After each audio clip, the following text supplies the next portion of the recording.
నమస్కారం, ఘంటారావానికి స్వాగతం. ముందుగా ప్రధానాంశాలు. సనత్ నగర్ టిమ్స్ను ప్రారంభించనున్న సీఎం.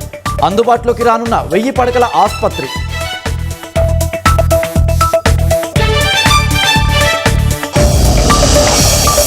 హైదరాబాద్ బాలాపూర్లోని బిస్మిల్లా కాలనీలో దారుణం. పెళ్లి చేసుకోవాలన్నందుకు యువతిని చంపిన ప్రియుడు.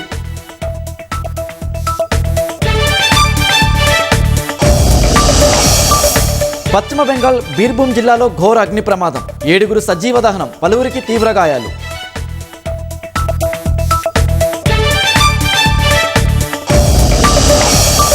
బీహార్లోని అశోక్ధామ్ ఆలయ ప్రాంగణంలో తొక్కిసలాట.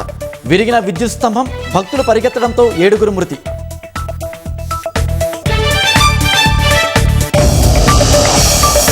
హవాయి ద్వీపాన్ని అతలాకుతలం చేస్తోన్న లాలా తుఫాను. విరిగిపడిన కొండ చర్యలు, కొట్టుకుపోయిన వందలాది ఇళ్లు.